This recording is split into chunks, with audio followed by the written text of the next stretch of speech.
তৃণমূলের রাজ্য সাধারণ সম্পাদকের পদ থেকে সরিয়ে দেওয়া হলো কুণাল ঘোষকে।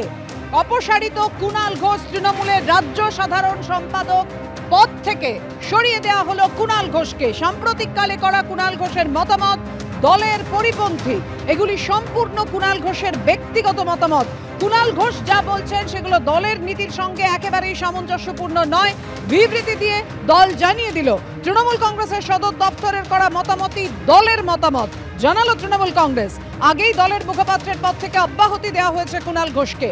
এবার রাজ্য সাধারণ সম্পাদকের পদ থেকেও সরানো হলো কুণাল ঘোষকে। প্রেস বিবৃতি দিয়ে জানানো হলো তৃণমূল কংগ্রেসের তরফে। তৃণমূল কংগ্রেসের তরফে একেবারে স্পষ্ট করে জানিয়ে দেওয়া হলো প্রেস বিবৃতি দিয়ে যে তৃণমূলের রাজ্য সাধারণ সম্পাদক এখন আর কুণাল ঘোষ নন, অর্থাৎ অপসারিত কুণাল ঘোষ তৃণমূলের রাজ্য সাধারণের পদ থেকে। কুণাল ঘোষের মতামত দলের নীতির সঙ্গে সামঞ্জস্যপূর্ণ নয়।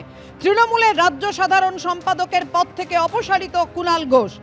এগুলি সম্পূর্ণ কুণাল ঘোষের ব্যক্তিগত মতামত। সাম্প্রতিককালে কুণাল ঘোষ যে সমস্ত মতামত করেছেন সেগুলি দলের পরিপন্থী।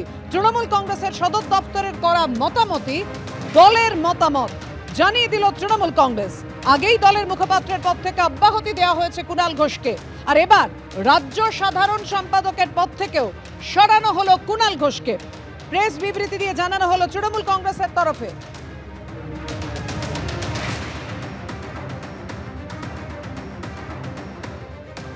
আর তারপরে ইঙ্গিতপূর্ণ মন্তব্য কুণাল ঘোষের, তৃণমূল নেতা কুণাল ঘোষের। তিনি বললেন যে আমি তৃণমূলে আছি, তৃণমূলে থাকারই চেষ্টা করব। কি বলেছেন দেখুন।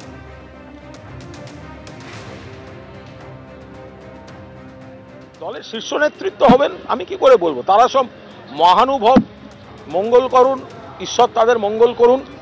আমি আমি আমি তৃণমূল কংগ্রেসের তৃণমূল কংগ্রেসে ছিলাম, তৃণমূল কংগ্রেসে আছি এবং তৃণমূল কংগ্রেসেই থেকে যাওয়ার চেষ্টা করব। আমি তো কোনো দল বিরোধী কাজ করিনি। সারা বাংলার তৃণমূল কংগ্রেস কর্মীরা জানেন যে আমি 1993 সালের 21শে জুলাই, যেদিন এই মেয়র রোডের পাশে মমতা ব্যানার্জিকে খুন করার চেষ্টা করেছিল সিপিএম, আমার গাড়িতে করে তুলে নিয়ে জীবনের ঝুঁকি নিয়ে বেরিয়ে গেছিলাম এই কুণাল ঘোষ। এরপরে সমস্ত আমার জীবনের উত্থান পতনের পরেও 2021 সালেও যখন একের পর এক নেতা দল থেকে চলে যাচ্ছেন, তখনও যে তৃণমূলের ওয়ার্কফোর্স, যে সহকর্মীরা মাটি কামড়ে লড়াই করেছে এবং বিজেপির দিকে তাকিয়ে আক্রমণ করে, সিপিএম কংগ্রেসকে আক্রমণ করে, তার মধ্যে কুণাল ঘোষ একজন। এখন যদি দলের মনে হয় যে না আমার এই প্রেস রিলিজটা প্রাপ্য, তাহলে তাদের ব্যাপার। আমি এইটুকু শুধু বুঝতে পারছি যে আমাকে পার্টি এই ব্যবস্থা নেওয়ায় সব থেকে বেশি খুশি হয়েছে আমার বিরোধী পক্ষরা, অর্থাৎ যাদের আমি আক্রমণ করতাম। ফলে পার্টি এইটুকুও বুঝলো না যে কার মুখে লাগাম পড়াচ্ছে তাতে পার্টির শত্রুরা আনন্দিত হচ্ছে।